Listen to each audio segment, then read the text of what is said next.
Tomemos asiento, por favor.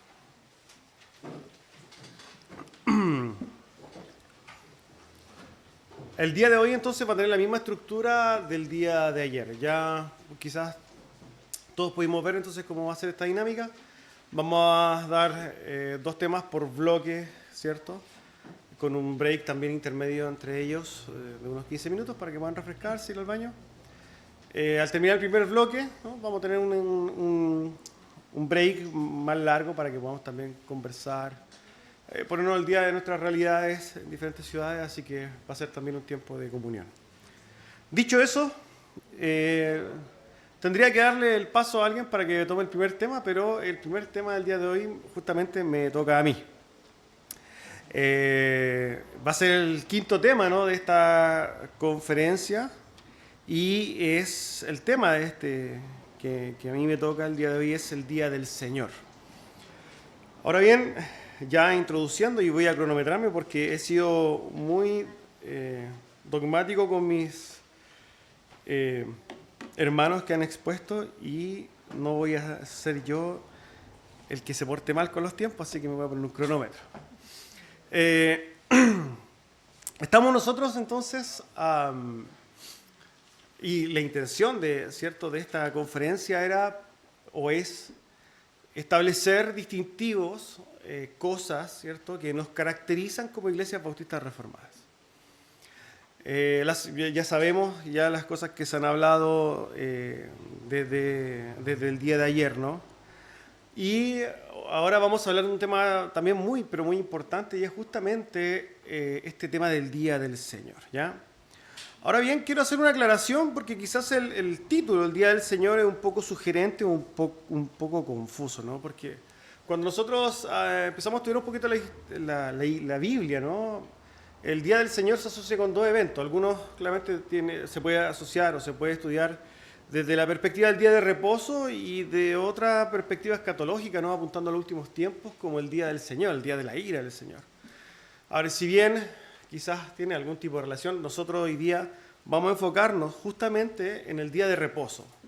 Así que la primera aclaración entonces que quiero hacer es justamente esta. Vamos a hablar del Día del Señor, pero a modo del día de reposo, ese día que nosotros como creyentes y la iglesia en general se reúne una vez a la semana para adorar a Dios, para rendirle culto a Dios, etc. Ahora, respecto de este Día del Señor o Día de Reposo para efectos de este estudio, ciertamente, hermanos, es una complejidad el poder abarcarlo, ¿ya? Porque históricamente, ¿no?, se han desarrollado varias formas de entender este Día de Reposo. Y si bien nosotros, los que estamos exponiendo estos 2 días, tenemos un verdadero problema, lo hemos conversado con algunos pastores, de hecho, y es una dificultad tratar de hablar de un tema tan complejo en un tiempo tan corto. Por tanto, no voy a usar tiempo en hablar ni explicar de las distintas posiciones del día de reposo. Solamente voy a utilizar una posición que hoy día es generalizada en la iglesia actual, contemporánea, y voy a tomarlo, ¿no?, como marco de referencia para refutarlo, por un lado, e inmediatamente justificar, por medio de la refutación, qué es lo que nosotros sí creemos, o qué sí es lo que una iglesia bautista reformada debería entender respecto del día de reposo, del Día del Señor. Vuelvo a repetir entonces, voy a citar una forma de entender el día de reposo y voy a hacer el esfuerzo de refutarlo, y a la vez fundamentar el por qué nosotros entendemos el día de reposo de esta manera, y obviamente añadir ahí aplicaciones prácticas del por qué nosotros hacemos las cosas que hacemos en este día. ¿Amén? Ahora bien, quiero hacer solamente un paréntesis para explicar que lo que yo voy a presentar, lo que yo voy a defender, se conoce o se le ha nombrado como una posición sabatariana. Y la verdad es que hay poco, digamos, para poder estudiar y profundizar más en esto. Digamos, la literatura es más antigua, ¿no? hoy día no le gusta, parece a nadie hablar de estas cosas. Hay algunas personas que también toman esta posición y dicen sabatistas, pero yo me voy a preocupar de hoy día aclarar, hermanos, que el sabatista como tal, para todos se entiende, se asocia directamente con las personas que guardan el día sábado. Esos no son. O sea, si usted quiere estudiar esto, tenga mucho cuidado con lo que va a leer, porque hay términos que son similares, pero que no representan las mismas verdades, ¿ya? Solamente quiero hacer esta explicación. Ahora bien, el sabatarianismo, que nosotros vamos a tratar también de explicar hoy día, entiende que existe una continuidad en relación al día de reposo entre el Antiguo y el Nuevo Pacto. Hay una continuidad de manera tal que para nosotros el día domingo viene a ser el reposo establecido en la ley. Solamente quiero hacer esta declaración. Es tanto así, entonces, que nosotros, yo creo que todos los que estamos aquí abrazamos la confesión de fe bautista, y es básicamente la confesión de fe es totalmente sabatariana. Y nosotros solamente vamos a leer, ¿no?, lo que dice la confesión de fe, solamente a modo de lectura, ¿no?, en nuestro capítulo 22, los párrafos 7 y 8, hablando del día de reposo. Párrafo 7 dice lo siguiente: así como es la ley de la naturaleza que en general una proporción de tiempo por designio de Dios se dedique a la adoración a Dios, así en su palabra, por un mandamiento positivo, moral y perpetuo que obliga a todos los hombres en todas las épocas, Dios ha señalado particularmente un día de cada 7 como día de reposo, para que sea guardado santo para Él, el cual desde el principio del mundo hasta la resurrección de Cristo fue el último día de la semana, y desde la resurrección de Cristo fue cambiado al primer día de la semana, que es llamado Día del Señor, y debe ser perpetuado hasta el fin del mundo como el día de reposo cristiano, siendo abolida la observancia del último día de la semana. Continúa entonces diciendo en el párrafo número 8: el día de reposo se guarda santo para el Señor cuando los hombres, después de la debida preparación de su corazón y de haber ordenado de antemano todos sus asuntos cotidianos, no solamente observan un día santo descanso durante todo el día de sus propias labores, palabras y pensamientos, acerca de sus ocupaciones y diversiones seculares, sino que también se dedican todo el tiempo al ejercicio público y privado de la adoración a Dios y a los deberes que son por necesidad y por misericordia. La confesión de fe es muy clara y establece claramente la posición reformada respecto al día de reposo. Ahora bien, ¿cuál es la posición que el mundo, o sea, que generalmente los cristianos hoy día tienen, la que nosotros más vemos? Es decir, que todos los días son de reposo y que todos los días son para el Señor. Esto suena muy lindo decir que todos los días del Señor, porque en sí es una realidad, todo lo nuestro es del Señor. Pero hay una distinción particular en el día de reposo, porque no todos los días son de reposo para el Señor, por cuanto Dios sí ha establecido un día en particular para el día del Señor y requiere una solicitud, una atención, una dedicación especial. Cuando una persona entonces postula el hecho de que todos los días son de reposo y todos los días son para reposar en el Señor, tiene presuposiciones que quizás para él no entiende o no ha entendido, ¿cierto? Y presupone, por ejemplo, que el día del Señor no es una ley que haya sido establecida por Dios en la creación. También presupone, de manera tácita, lo entienda teológicamente o no, entiende que fue abolido la ley, o sea, que la ley fue abolida total o parcialmente. También presupone que Jesús mismo habló en contra de la ley del día de reposo. Estos tres elementos van a servir entonces para nosotros comenzar una refutación y una defensa de cómo nosotros sí vemos el día de reposo. 3 puntos. Después vamos a añadir uno que tiene una categoría o que tiene una perspectiva hermenéutica de la interpretación de la Escritura. Pero estos 3 puntos son importantes. Ellos creen que el día de reposo no fue establecido en la creación, creen que la ley de alguna manera total o parcial fue abolida, y lo tercero, dicen que Jesús refutó el día del Señor. Y esto es en esto se va a basar mi defensa en este corto tiempo y en estos 30 minutos ya que me quedan, así que me voy a apurar. Vamos entonces al primer punto. Como postula entonces la gente del día de hoy, El día de reposo no ha sido establecido en la creación, pero lo que nosotros sí entendemos es que el día de reposo fue establecido en la ley eterna de Dios en la creación. Es una ley eterna. Vamos a Génesis capítulo 2, versículos 1 al 3. Génesis capítulo 2, versículos 1 al versículo 3. Dice así: Fueron pues acabados los cielos y la tierra y todo el ejército de ellas. Y acabó Dios en el día séptimo la obra que hizo. Y reposó el día séptimo de toda la obra que hizo. Y bendijo Dios al día séptimo y lo santificó, porque en él reposó de toda la obra que se había hecho en la creación. Lo primero que nosotros vemos entonces es que el día de reposo ni siquiera debe ser rastreado hasta la ley de Moisés, sino que tiene que ser rastreado más allá, más atrás. Cuando el Señor entonces hace la creación, nosotros ya sabemos, desde pequeños entendemos que la creación durante 6 días Dios hizo obra, pero en el séptimo día Él reposó de su obra, de lo que había hecho, y santificó. ¿Qué implicaciones prácticas tiene esto? Que esa institución del día del Señor, que el día de reposo, entonces, es una institución sagrada que descansa en una ley eterna de Dios y no tiene un carácter momentáneo como quizás podrían tener las leyes ceremoniales o las leyes civiles, ¿no? Recordemos, ya quizás vamos a hablar un poquito más de la ley después, que el Señor a Moisés le dio un cuerpo gigante de leyes, y hay leyes que eran momentáneas, leyes ceremoniales. El libro de Hebreos nos dice que esas eran sombras, ¿no?, de lo que habría de venir. Asimismo, entonces nosotros podemos pensar en leyes civiles que tenían una connotación o una relación directa con la nación de Israel, no pueden ser sostenidas hasta el día de hoy. Ahora, el día de reposo no tiene que ver con esas leyes, sino que tiene que ver con una ley eterna de Dios que establece justamente en la creación. En la creación Dios instituye esto. Me encantaron las palabras de Arthur Pink respecto de esto, comentando Génesis 2. Las voy a leer textual para no contaminar lo que el autor dice.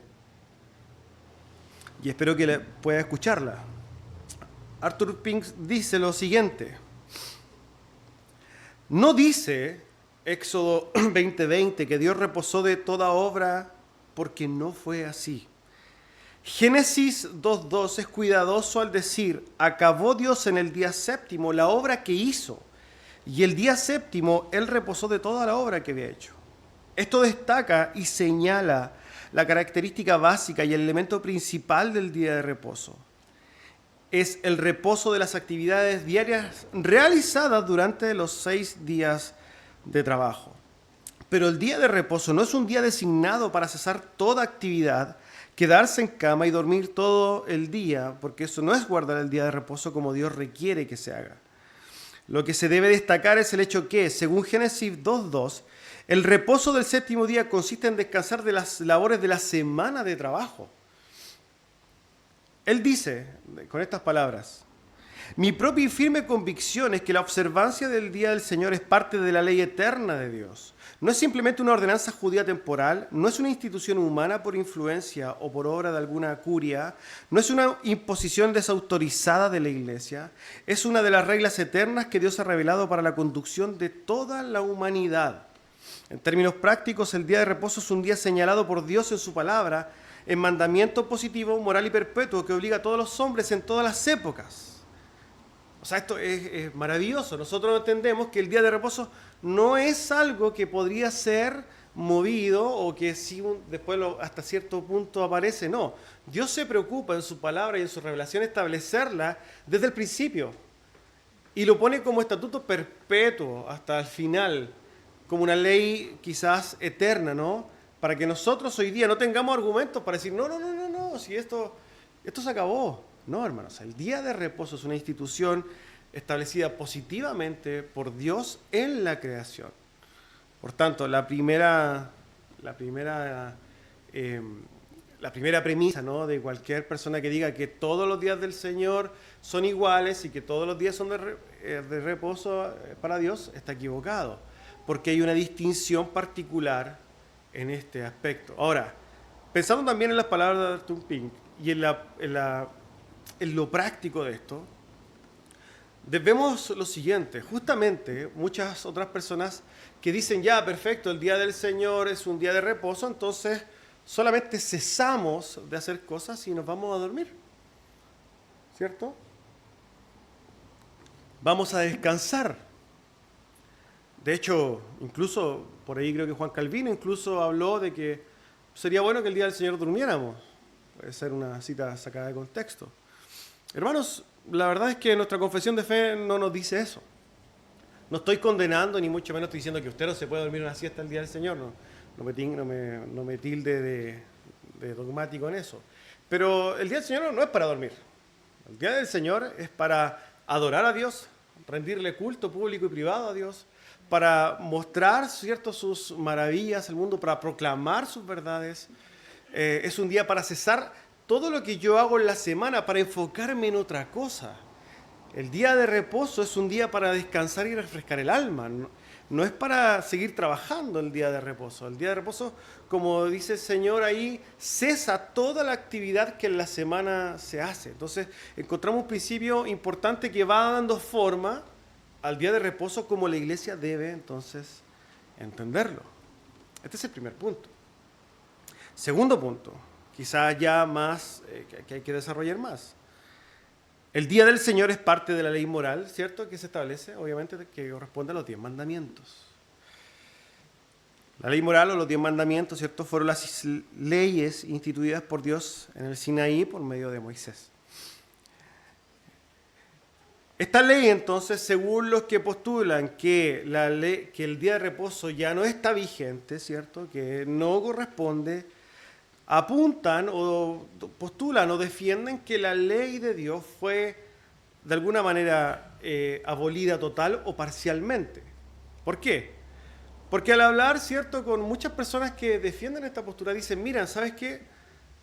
Porque yo le he preguntado, ¿tú crees que no matar ya nos rige?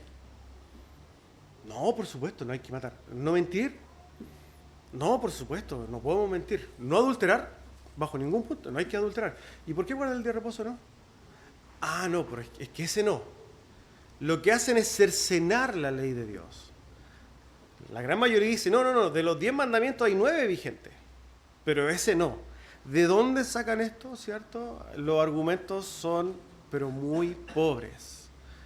Muy, pero muy pobres. De hecho, no existen. Cuando uno estudia en profundidad esto, no existen para poder diseccionar la ley y decir, mira, lo que ahora sucede es que hay 9 mandamientos vigentes, pero antes eran 10.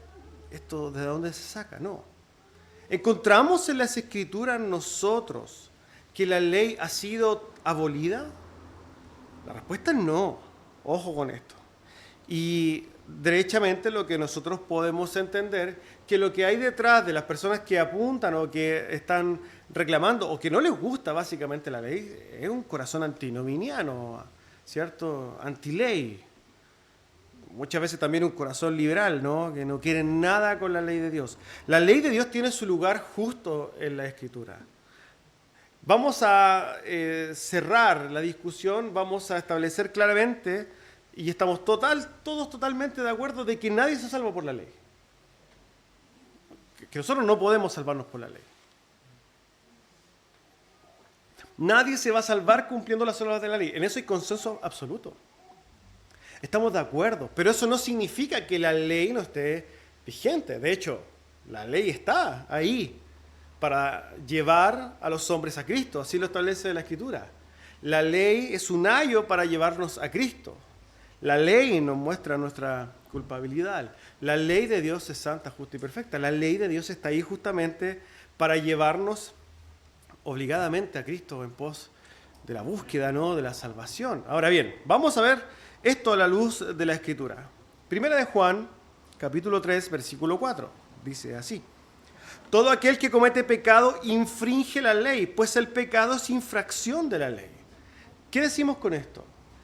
¿Hoy día hay pecado? La respuesta es sí, obvia. ¿Y por qué hay pecado hoy día? Es que porque hay ley. Si no hay ley, no habría pecado. Pero hay pecado, ¿por qué? Porque hay ley y hay transgresión de esa ley. Es por eso que el apóstol Pablo dice que la letra mata, ¿no? Nosotros que venimos de contextos pentecostales, la gran mayoría quizás de nosotros, más de alguno escuchó que no deberíamos leer mucho la Escritura porque la letra mata. Pero eso no quiere decir que nos mata, que nos vuelve locos. De hecho, me recuerdo una persona que me dijo, no estudie mucho la Biblia porque yo conozco a alguien que se volvió loco estudiando la Biblia. Esas cosas uno las escucha. Pero no, el apóstol Pablo dice que la letra mata porque efectivamente al mostrar que el hombre transgrede esa ley, está muerto. Lo pone en una condición de muerto. Muerto en sus delitos y pecados. Romanos 7, el apóstol Pablo, versículo 7. ¿Qué diremos pues? ¿La ley es pecado? En ninguna manera, dice. Porque yo no conocí el pecado sino por la ley. Porque tampoco conocería la codicia si la ley no dijera no codiciarás. La ley está ahí, vigente, está ahí. El carácter de Dios revelado por medio de la ley está ahí para mostrarnos continuamente nuestra maldad, para que nosotros podamos ver nuestra maldad. Romanos 7:12 también, en el mismo contexto, dice que de manera que la ley a la verdad es santa y el mandamiento es justo y bueno. La ley de Dios es un regalo también para nosotros, hermanos. Es un regalo precioso para nosotros. Fíjense que cuando nosotros hablamos de la ley de Dios,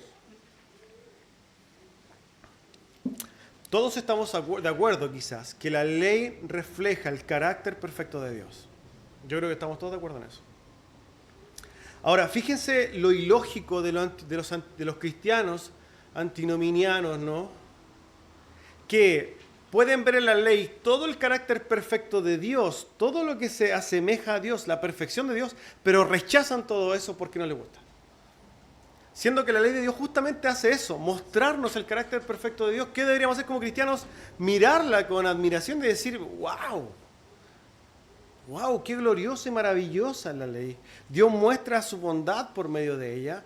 Obviamente nosotros entendemos que no podemos cumplirla y con mayor razón entonces la observamos con mayor gratitud porque nos damos cuenta entonces de la necesidad absoluta de la obra de Cristo y con mayor entonces entendimiento glorificamos también al Cordero. ¿Por qué?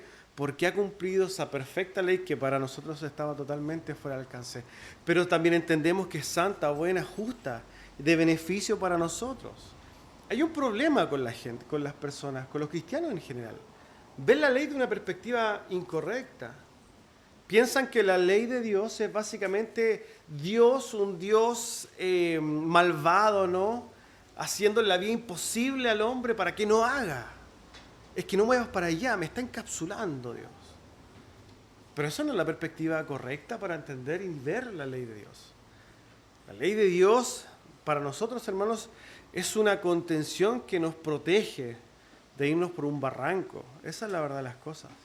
La ley de Dios les pone de alguna manera rienda a nuestros perversos corazones. La ley de Dios nos muestra los márgenes para movernos en la voluntad de Dios. ¿Qué sería si Dios no nos pusiera una ley, hermanos? ¿Qué sería de nosotros? Gloria a Dios porque nos ha puesto una ley. Ahora bien, entendiendo entonces que la ley de Dios no ha sido abolida bajo ningún punto de vista, nosotros tenemos que entender ahora, bueno, si la ley sigue vigente y nosotros somos creyentes, tenemos que mirar esa ley y justamente hablando del tema de que estamos hablando hoy día, estamos hablando del cuarto mandamiento. Si nosotros entendemos que esa ley hoy día sigue vigente, podemos encontrar en el establecimiento de esos 10 mandamientos, particularmente el cuarto mandamiento, elementos que son necesarios para nosotros poder observar correctamente el día del Señor, en términos prácticos. En el cuarto mandamiento, ¿cierto? Hay dos formas canónicas del cuarto mandamiento, establecida en Éxodo 20, que es la que todos conocemos, y Deuteronomio 5, 12 al 15. Pero nos vamos a quedar particularmente con el Éxodo más conocido, Éxodo 20, ¿no? Versículo 8 al 11. Acuérdate del día de reposo para santificarlo. Esto está en la ley. 6 días trabajarás y harás toda tu obra. Esto ya lo podemos entonces entender también a la luz de la ley eterna, ¿no? Mas el séptimo día es reposo para Jehová tu Dios. No hagas en él obra alguna, ni tu hijo, ni tú, ni tu hijo, ni tu hija, ni tu siervo, ni tu criada, ni tu bestia, ni tu extranjero que está dentro de tus puertas. Porque en 6 días hizo Jehová los cielos y la tierra, el mar, todas las cosas que en ellos hay, y reposó en el séptimo día. Por tanto, Jehová bendijo el día de reposo y lo santificó. Lo que hace justamente por medio de la ley de Moisés es reafirmar un día que Dios había establecido en la creación. Importantísimo lo establece la creación como día eterna, pero ahora yo en los 10 mandamientos voy a reafirmar este día para todos los hombres de aquí en adelante, particularmente para nosotros cuanto más, ¿no? Vamos a ver entonces las aplicaciones prácticas que nosotros podemos ver a la luz de observar el día del Señor, entendiéndolo justamente a la luz de Éxodo 20. En primer lugar, el Señor establece que nosotros deberíamos acordarnos del día del Señor. Acuérdate del día del Señor, acuérdate del día de reposo. Es algo que debe estar en las mentes nuestras, que ya entendemos, y hoy tampoco voy a hacer, con el perdón en virtud del tiempo, no voy a hacer una explicación profunda ni nada de por qué hoy día guardamos el domingo. Siento que el día establecido en Éxodo era el sábado. Eso quizá va a quedar para otra conferencia. Vamos a entenderlo derechamente, que eso ya está por entendido. Guardamos el día domingo.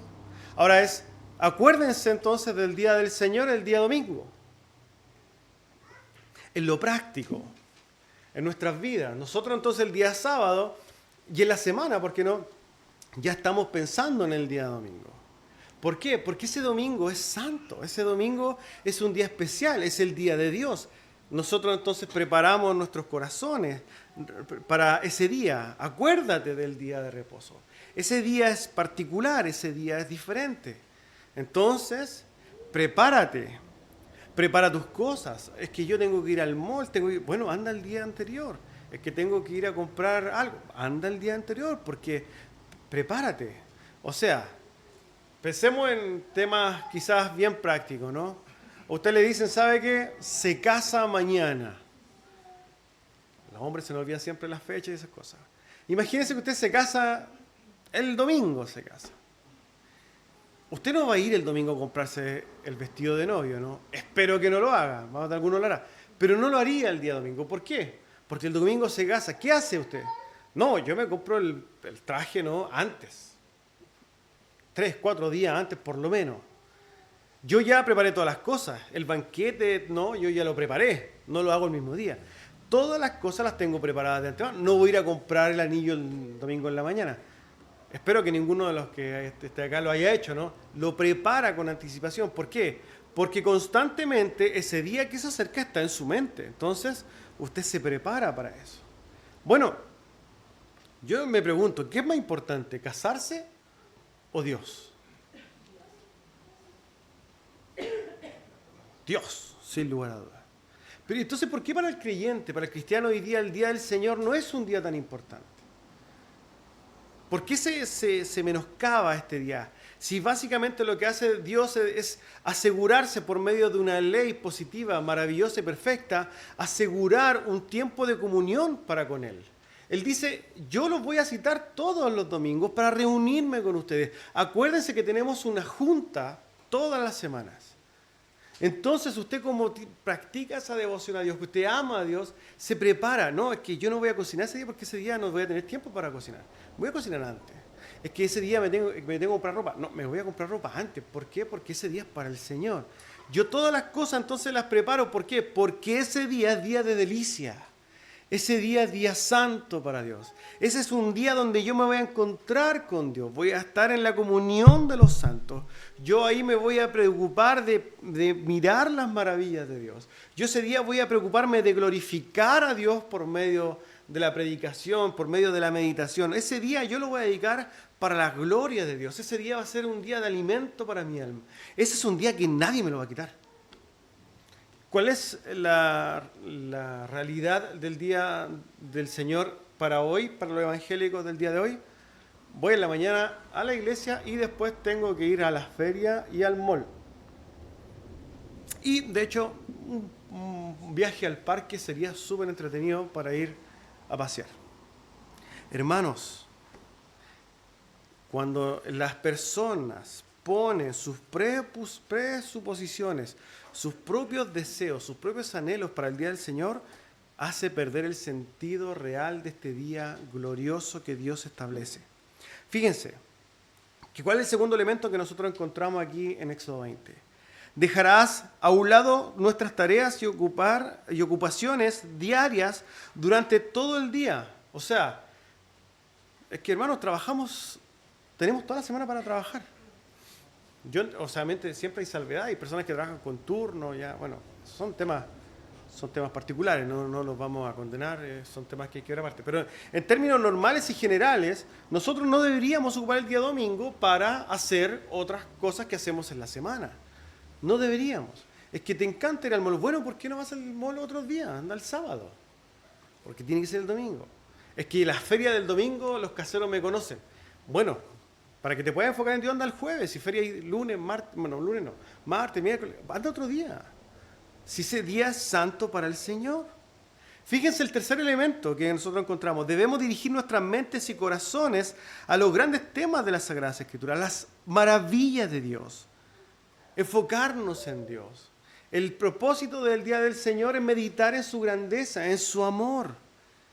Es glorioso el día del Señor. Si el Señor nos salvó, podemos conocer, podemos predicar, podemos recibir la palabra, podemos cantar himnos. El día por excelencia para eso es el día del Señor. Es la cita con el Señor. Es un día de delicia.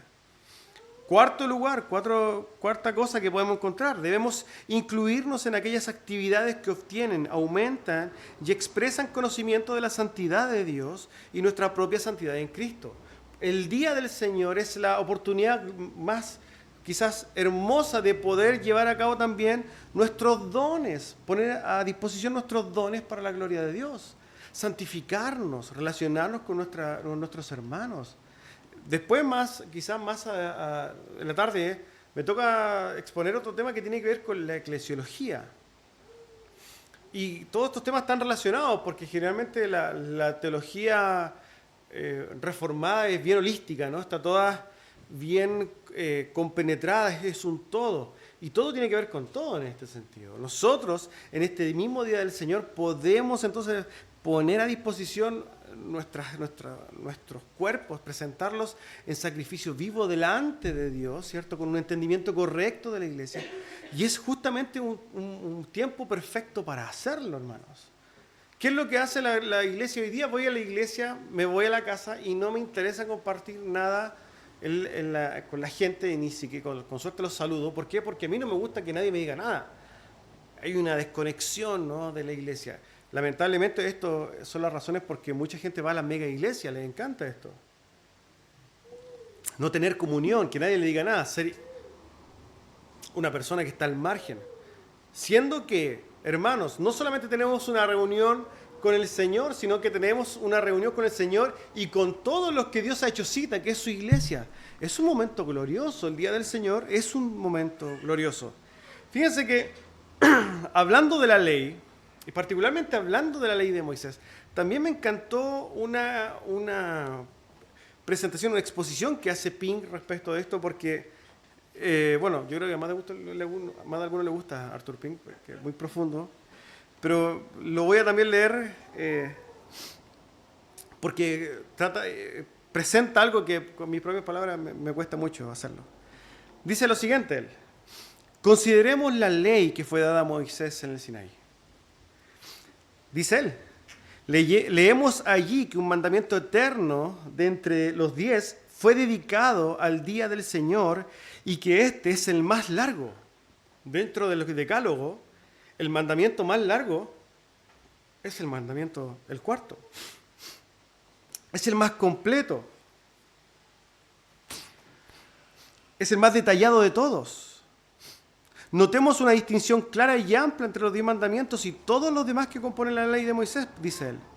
Fue la única parte hablada en presencia de todo el pueblo y después que Dios la dio, el libro de Deuteronomio afirma expresamente y no añadió más.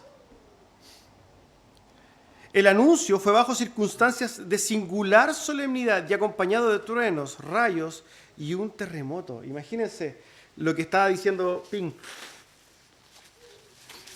El lugar excelso que Dios le dio a ese mandamiento. La particularidad que le dio ese mandamiento, ¿para qué? Para que la iglesia hoy día diga, es que eso no está vigente. Hermanos, el día de reposo está totalmente vigente para la iglesia el día de hoy. Tercer argumento o tercera razón, voy a tener que acelerar. Jesús reafirmó el día de reposo.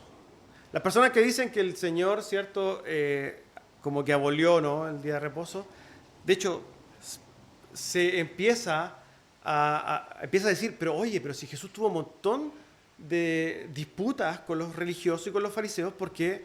Porque Él sanaba y hacía cosas en el día de reposo. ¿Por qué? Porque Jesús sanaba el día de reposo, etc. Y entonces dicen, entonces lo estaba mintiendo. Hermanos, lo que Jesús estaba haciendo es justamente enseñar correctamente del día de reposo. Él lo que estaba haciendo y lo que hizo constantemente hablar contra los fariseos es que ellos por medio de la tradición invalidaron la ley de Dios. Encontramos en Marcos capítulo 7, versículos 5 al 9. Dice así: le preguntaron pues los fariseos y los escribas, ¿por qué tus discípulos no andan conforme a la tradición de los ancianos, sino que comen con manos inmundas? Respondiendo él les dijo: hipócritas, bien profetizó de vosotros Isaías, como está escrito: este labio de labio me honra, mas su corazón está lejos de mí. Pues en vano me honran, enseñando como doctrina mandamientos de hombres. Pero dejando de lado el mandamiento de Dios, os aferráis a las tradiciones de los hombres, los lavamientos de los jarros y de los vasos de beber, y hacéis muchas otras cosas semejantes. Y les decía también, bien invalidáis el mandamiento de Dios para guardar vuestra tradición. El problema que Jesús tenía con los fariseos no era que guardaran el día de reposo. El problema es que ¿qué hacían con el día de reposo? ¿Por qué? Porque los fariseos le habían puesto una serie de imposiciones que el Señor no le había dicho. Una serie de aplicaciones que Dios nunca mandó y que básicamente lo que hacía es establecer un día que era pesadísimo para cualquier persona. Pero Jesús empezó a discutir con él para darles un correcto entendimiento del día de reposo. Marcos capítulo 2, versículos 23 al 28. Aconteció que al pasar él por los sembrados un día de reposo, sus discípulos andando comenzaron a arrancar espigas. Entonces los fariseos le dijeron: mira, ¿por qué hacen en el día de reposo lo que no es lícito? Pero él les dijo: ¿nunca habéis oído, nunca leíste lo que hizo David cuando tuvo necesidad y sintió hambre? Él y los que con él estaban. ¿Cómo entró en la casa de Dios siendo Abiatar sumo sacerdote y comió los panes de la proposición, de los cuales no es lícito comer sino a los sacerdotes? Y aún dio a los que con él estaban. También les dijo: el día de reposo fue hecho por causa del hombre y no el hombre por causa del día de reposo. Por tanto, el Hijo del Hombre es Señor aún del día de reposo. Cristo, por medio de estas palabras, no estaba anulando, hermanos, el día de reposo. Estaba, como hemos dicho, haciendo justamente lo contrario. Estaba reafirmando y enseñando por lo demás temas prácticos del día de reposo. Sus discípulos estaban arrancando espigas para comer. Había una necesidad en ellos. Había una necesidad de comer. Y justamente lo que hace incluso y lo que explica nuestra confesión de fe es que hay elementos que tienen que ver con la necesidad y misericordia que son lícitos hacer en el día de reposo. No hay que fomentarlo, pero eso es lícito hacerlo. En otras palabras, si bien nosotros encontramos en el Antiguo Testamento la ley que dice que tu siervo no haga obra y que nosotros no deberíamos, por ejemplo, fomentar el comercio, ¿no? Nosotros no deberíamos fomentar el comercio, no deberíamos usar el domingo para ir ese día a comprar, no debería ser una fomentación. Pero hermano, si viene una persona a almorzar y no tiene que comer y no tenemos comida, hay que comprarle y hay que hacerlo. O sea, hay unas salvedades. Eso es lo que está enseñando el Señor. Que el beneficiario por lo demás del día de reposo somos nosotros. Hermanos, tengamos claro, Dios no va a ser más ni menos si es que ningún ser humano en la tierra guarda el día de reposo. No va a ser un Dios más chico, un Dios más grande. El principal beneficiado de guardar el día de reposo es el hombre, por cuanto Dios ha dado esa ley preciosa al hombre para que el hombre sea beneficiado. Por tanto, el día de reposo para nosotros es un verdadero regalo, hermanos. Y hay que entenderlo de la perspectiva correcta. Es un regalo glorioso para nosotros. Jesús establece lo mismo más adelante respecto de la misma ley. No penséis que he venido a abrogar la ley de los profetas. No he venido a abrogarla, sino cumplir, porque de cierto les digo que hasta que pasen los cielos y la tierra, ni una jota ni una tilde pasará de la ley. O sea, Dios deja claro que Cristo no vino bueno, yo cumplí la ley y ahora no que hagan lo que quieran. No, los 10 mandamientos están ahí, hermanos, como una norma gloriosa para nosotros. Y debemos entonces entender el día de reposo desde una perspectiva correcta. Paso al último punto. El cuarto punto, que no lo nombré, que le dije que tenía que ver con la hermenéutica. Guardamos el día de reposo básicamente por nuestra hermenéutica pactual. La teología del pacto provee una unidad esencial en las Escrituras. Nuestro amado pastor Elías quizás va a ahondar en la teología del pacto más adelante, pero solamente un pincelazo, ¿no? La teología dispensacional pone su énfasis en separar los acontecimientos relatados en la Escritura, hace unas separaciones, ¿cierto? Pero, por el contrario, la teología pactual entonces establece y entiende, ¿no?, una unidad total en el relato bíblico, ¿no? Y por tanto, entonces, al ver esa unidad, se hace totalmente y concilia totalmente el entender la ley de Dios vigente al día de hoy, ¿cierto? Y por tanto, aceptar el día del Señor se hace más coherente. Desde una perspectiva, entonces, influenciada o dispensacional, incluso puede llegar a ser incoherente entender el día del Señor a la luz de la ley. Como hemos dicho, nuestra posición o nuestra perspectiva bautista reformada es holística en ese sentido, y nosotros entendemos que guardar el día de reposo a la luz de los 10 mandamientos, entendiendo el relato, ¿cierto?, y la unión completa del texto y del relato de redención, nos hace mucho más coherente entonces entender el día de reposo vigente al día de hoy, justamente a la luz del Antiguo Testamento. En palabras de San Agustín, él dice, el nuevo, hablando del nuevo pacto, el nuevo está escondido en el antiguo y el antiguo revelado en el nuevo. A mi juicio, hay una continuidad fundamental entre los pactos.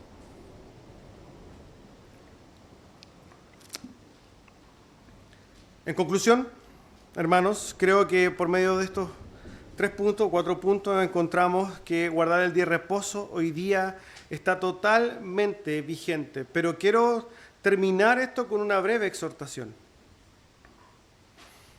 ¿Para ti el día de reposo es una carga o es una bendición? Cuando le hacemos esta pregunta, la gran mayoría de la gente es una carga. Me tengo que levantar el domingo, pero si yo tenía otros planes, jugar al Colo-Colo, no, qué lata levantarse. Hermanos, para un cristiano entendido, el día del Señor es un tremendo regalo. Isaías 58:13 dice lo siguiente: si retrajeres del día de reposo tu pie para hacer tu voluntad en mi día santo, y lo llamares delicia, santo, glorioso de Jehová, y lo venerares, no andando en tus propios caminos, ni buscando tu voluntad, ni hablando tus propias palabras. En otras palabras, Dios dice que va a premiar o de alguna manera te va a bendecir, quizás solamente por guardar este día de reposo, si tú controlas tu propio corazón de no hacer lo que a ti se te dé la gana, sino que de detenerte y entender que el día de reposo es un día glorioso, hermanos, un día maravilloso, un día en el que nos une la gloria de Dios. Entonces ese día, hermanos, es un día que tú valorarás, que tú anhelarás, que tú esperarás todos los domingos. Fíjense que quiero citar, ¿no?, el Catecismo Ortodoxo. ¿Qué nos enseña el 4º mandamiento? Catecismo Ortodoxo de Hércules Collins, que debemos guardar un día de cada 7 en adoración a Dios. Bajo el Antiguo Testamento era el último día de la semana, pero bajo el Evangelio cambió el primer día de la semana. Este día del Señor debe dedicarse a la devoción privada y pública, escuchando la palabra diligentemente, practicando los sacramentos evangélicos celosamente, haciendo obras de caridad concienzudamente y descansando de obras ordinarias, excepto en caso de necesidad. Esta era la loable práctica de los santos apóstoles, quienes conocían mejor la voluntad de Cristo en cuanto al tiempo de adoración. No encontramos en todo el Nuevo Testamento alguna iglesia evangélica en el tiempo apostólico que apartara no encontramos en todo el Nuevo Testamento que alguna iglesia evangélica en el tiempo apostólico apartara solamente algún otro día para adorar a Dios, excepto el primer día. Y así actuaron correctamente, porque si Israel, y esto es maravilloso, si Israel, la simiente natural de Abraham, debía guardar el séptimo día para mantener viva la memoria de su liberación de la esclavitud temporal, ¿cuánto más estamos obligados nosotros a guardar el primer día en memoria que Cristo nos ha librado de la esclavitud eterna? Esto es realmente glorioso, hermanos, porque sin lugar a dudas, nosotros encontramos en Deuteronomio 5 el mandamiento del Señor o el recuerdo del Señor para guardar el día de reposo, y les dice: acuérdate que fuiste siervo en tierra de Egipto y que Jehová tu Dios te sacó de allí con mano fuerte y brazo extendido, por lo cual Jehová tu Dios te ha mandado que guardes el día de reposo. El día de reposo es una tremenda bendición, entonces, hermanos. ¿Por qué? Porque nosotros fuimos salvados de nuestras culpas y de nuestros pecados. Y Cristo resucitó ese día, y por tanto es un memorial todas las semanas para recordar el sacrificio de Cristo. El día de reposo entonces nos lleva totalmente a Cristo, hermanos. Y no podemos nosotros, y ninguna iglesia debería hacerlo, dejar ese día para hacer sus propias actividades, sino enfocarnos en el Señor. No me queda tiempo para las preguntas ni para las controversias. De esto quizás me las van a tener que preguntar por interno, porque se nos pasó la hora. Pero espero, hermanos, que el mensaje haya quedado claro. El día del Señor es un día vigente para nosotros. Y es un día de tremenda bendición que nosotros y cualquier bautista, cualquier iglesia reformada debería tomar en consideración. Les invito a orar brevemente. Padre bendito, damos gracias por este tiempo. Gracias, Señor, por su palabra y por su día glorioso que nos ha dado como un regalo. Rogamos que en el corazón de cada uno haya entendimiento, para que podamos acercarnos en este día con un corazón agradecido, Señor, con el anhelo de glorificarle para su gloria, Señor. En el nombre de Jesús agradecemos. Amén.